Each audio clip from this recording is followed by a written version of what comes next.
chegou a hora de falarmos do painel, ou melhor dizendo, dos painéis de The Wheel of Time que ocorreram no domingo na New York Comic Con. A New York Comic Con esse ano ela foi do dia 12 ao dia 15 e a gente teve 2 painéis com o showrunner de The Wheel of Time, o Rafe Judkins. Em um dos painéis ele esteve acompanhado, acho que no primeiro painel, se eu não me engano a ordem foi essa, mas enfim, em um dos painéis ele esteve acompanhado por outros produtores, inclusive um dos responsáveis por VFX, por efeitos especiais.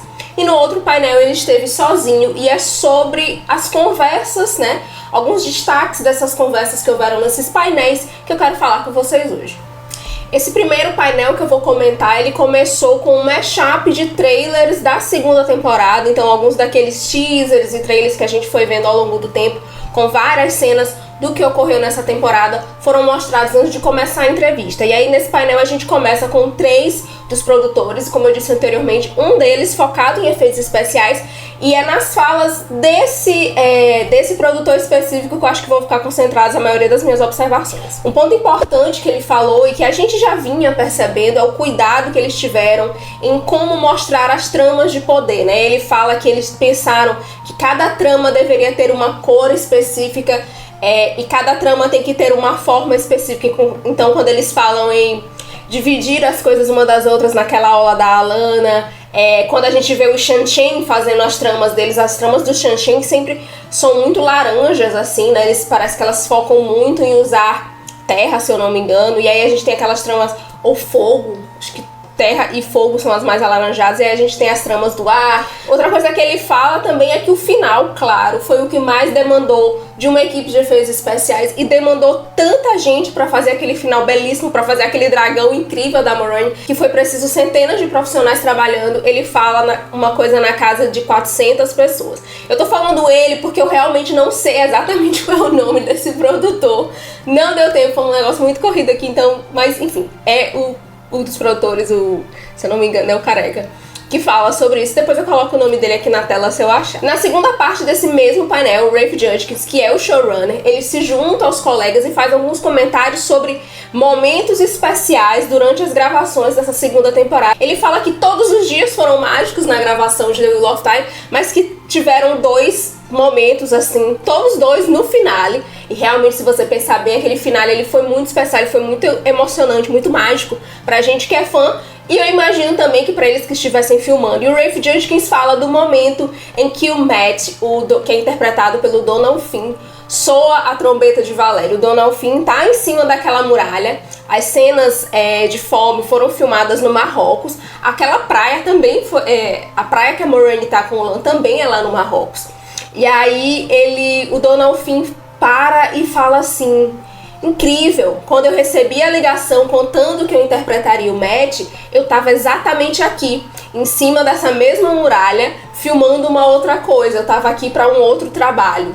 E aí o Rafe Judkins, nossa, eu não sabia disso, eu vim sozinho aqui ver onde que a gente podia gravar, eu vim pra cá e escolhi sozinho essa locação. E realmente, que coisa massa, né? Que coisa bacana. E o Donald Finn foi maravilhoso como Matt. Estamos todos felizes que ele aceitou o papel, né? Que ele foi atrás do papel e que ele foi chamado pra fazer o Matt Coulson. O segundo momento especial que o Rafe Judkins destaca pra gente é a cena da praia com a Moiraine e o Lan. Ele fala que naquela praia do Marrocos, eles só tem 3 horas por dia que eles podem gravar por causa da maré, de como a maré se comporta naquela praia.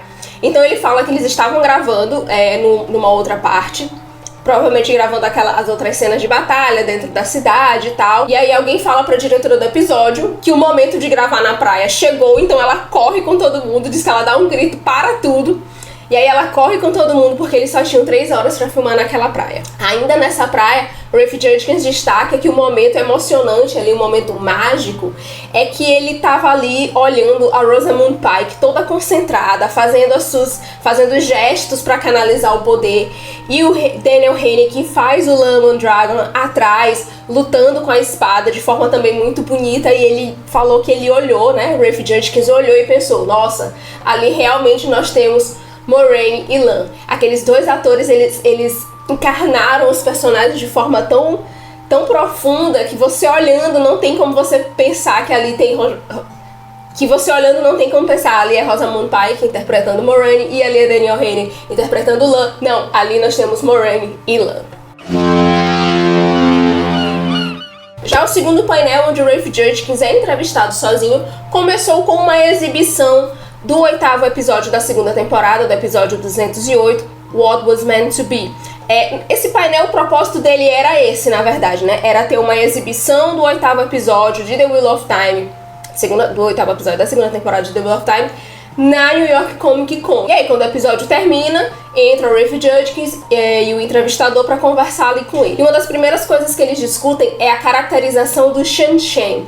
Porque os Shan-Shan são uma cultura assim tão alienígena ali dentro, para aquele mundo, para as pessoas que não estão no continente Shan-Shan, mas ao mesmo tempo eles têm que pertencer ao universo de The Wheel of Time como um todo. E aí uma das escolhas para fazer essa divisão, além de toda aquela caracterização específica de roupas, das unhas, dos cabelos raspados, que é um negócio que a gente tem muito nos livros, os cabelos dos Shan-Shan são descritos como raspados daquela forma, né, raspados nas laterais. O da Suroth, que não é descrito como começando o cabelo aqui, ela tendo testa de quilômetros. Unlike the Aes Sedai. Uma diferença é que as unhas, se eu não estou enganada, nos livros as unhas são apenas pintadas. São realmente essas duas unhas, mas elas estão pintadas como forma de demonstrar quem ali é da nobreza e quem não é. E na série eles escolheram por ter unhas muito compridas, né? Que aí as unhas da Suroth são cortadas em determinado momento. O que visualmente ficou muito melhor, ficou muito mais impactante, porque a gente tem que lembrar que nós estamos falando de um medium onde eu posso pensar tudo, onde as coisas estão apenas escritas para mim, e um medium onde tudo precisa ser muito impactante. E aí a outra característica que eles usam para distinguir o Shan-Shan é o sotaque. Se a gente dá uma reparada nos sotaques, quem assiste com o áudio original em inglês vai perceber que a maioria dos sotaques, ali, o sotaque da Moraine, o sotaque do Lem, é um sotaque inglês, do inglês mais refinado que a gente diz, né? O inglês de pessoas que teriam ido para a universidade, vamos colocar dessa forma. O sotaque do pessoal de Dois Rios, ainda que muito polido, é um pouco mais relaxado, porque é o sotaque de pessoas que moram em vilas, né? Pessoas que moram no interior. E aí você tem algumas nuances assim. Mas no frigir dos ovos, só do mundo praticamente que tá nesse continente, né? Que não é o continente Shan-Shan, a gente tem algumas divisões de terra, e a gente tem o continente aqui que a gente tá, e tem o continente Shan-Shan, onde estão os Shan-Shan, que se chama continente Shan-Shan. Todo mundo que tá pra cá, digamos assim, eles têm esse sotaque inglês, esse sotaque britânico que eu quero dizer. Já o Shan-Shan não. O Shan-Shan tem sotaque americano, mas não é um sotaque americano qualquer, não é um sotaque americano mais que a gente entenderia por Nova York ou por Califórnia, que já são dois sotaques diferentes. Eles têm especificamente o sotaque do sul dos Estados Unidos nos anos 1920. Porque isso é uma coisa que o Robert Jordan deixou ali, né? Tava no pensamento do Robert Jordan que os Shan-Shan teriam um sotaque americano. E aí eles resolveram colocar, pensaram assim, um sotaque americano atual, moderno, talvez ficasse muito moderno para quem tá assistindo. Então vamos pegar um sotaque americano um pouco mais antigo. E aí eles pegaram o sotaque do sul dos Estados Unidos em 1920, ali mais ou menos pela década de 1920. O que significa que nunca foi o sotaque inglês transatlântico, como eu havia pensado, porque eu li em algum lugar que esse seria o sotaque usado, e aí eu tomei como verdade. E mesmo ouvindo, enquanto eu assisti os episódios, que aquele não era o sotaque transatlântico. O sotaque transatlântico é aquele sotaque que a gente entende como de gente velha falando na televisão nos Estados Unidos. Eram sotaques dos filmes, dos filmes e das séries e dos jornais, das coisas quando a TV era preto e branco. Eles tinham um sotaque que misturava elementos de sotaques americanos com sotaques britânicos. E a gente teve algumas confirmações sobre a terceira temporada. A terceira temporada está sendo gravada, na verdade ela já está tendo as gravações finalizadas, mas a maior parte de tudo foi gravado na República Tcheca, que é onde é gravada a maior parte das coisas de The Wheel of Time. E eu trago uma info extra dessa questão de gravação, que é do site whatseries.com, que eles falam que as próximas gravações vão ser na África do Sul. O que será que eles vão gravar por lá, hein? E aí a gente vai ter de volta na segunda temporada o Glee-Man Tom Merrill, o nosso bardo preferido, e ele volta com o próprio Alexander Wilhelm para interpretar o nosso bardo. Os latoeiros estarão de volta também com a Maria Doyle Kennedy como a Lila, o Narinder Sandra como Ryan e o Daryl McCormack como Aaron, O que nos indica que o Aaron não foi morto na primeira temporada, naquele embate que os latoeiros tiveram com os mantos brancos. O Aaron fica ali jogado no chão e aí Gwen tem que fugir com o Perry. E eu achei que o Aaron talvez estivesse morto, mas não, ele ficou ali só desacordado. Outra coisa que o Rafe Judkins confirmou para a terceira temporada foram alguns locais dentro do universo de The Wheel of Time em que a trama vai se passar, né? A gente vai focar nessa terceira temporada apenas no quarto livro, The Shadow Rising, diferente da primeira e segunda, em que nós focamos no primeiro, segundo e terceiro livros, né? Terceira temporada agora a gente vai focar apenas no quarto livro. Então quais são esses locais? A gente vai ter o deserto Aiel, a terra tripartida para onde vão viajar Egwene, Matt, Rand, Moraine, Lane, toda essa galera vai estar por lá, né? E aí a gente tem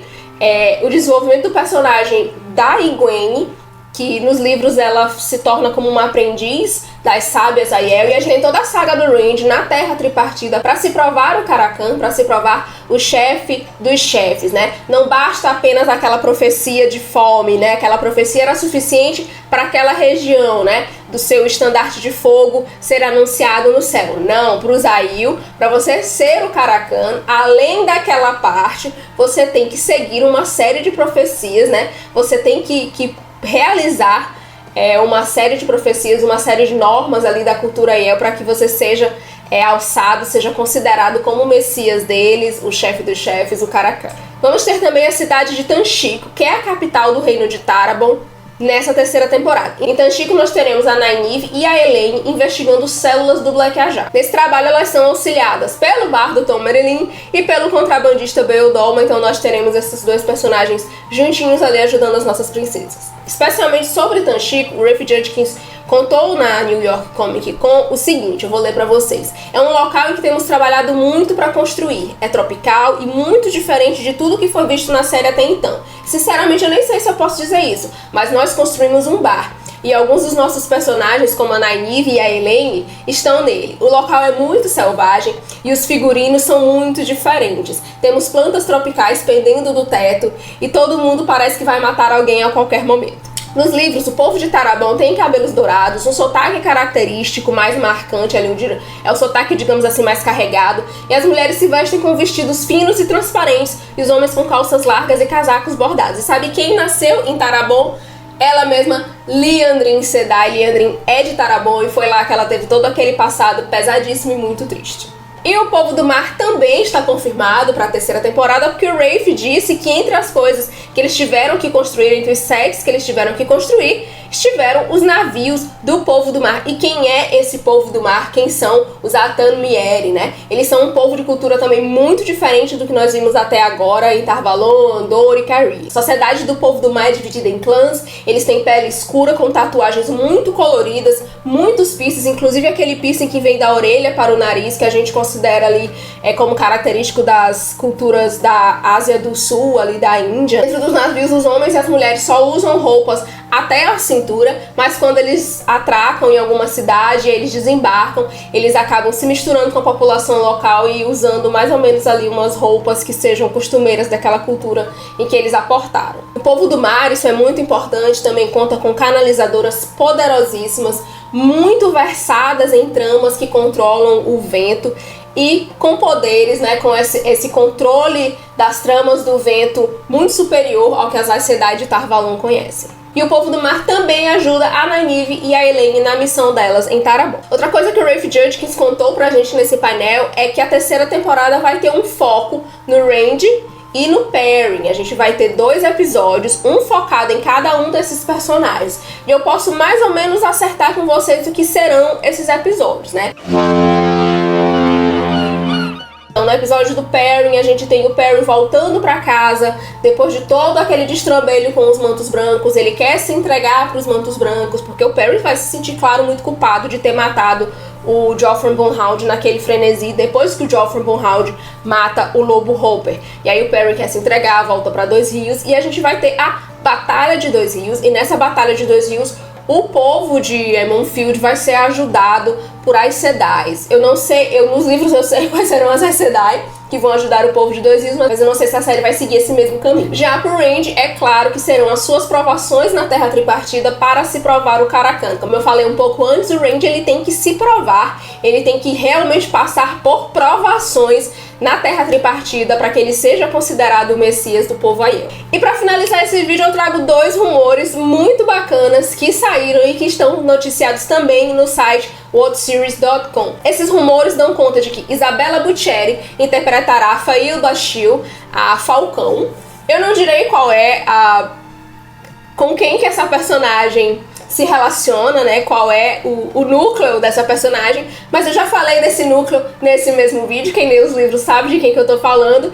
E a premiadíssima Shohreh Aghdashloo, após muita campanha dos fãs e uma campanha da própria atriz, ela vai entrar, os rumores dão conta de que ela vai entrar para o elenco de The Wheel of Time como a Viarin Sedai. A campanha queria que ela entrasse como Katsuane Sedai, uma verde famosíssima que já foi citada algumas vezes. Então eu ainda tenho esperança que ela seja Katsuane Sedai, porque na segunda, acho que foi nessa segunda temporada, a Katsuane ela foi citada em alguns momentos e a Viarin não foi citada em momento algum. Mas se a Shohreh Aghdashloo entrar para interpretar a Viarin, já vai ser um presente enorme para nós fãs.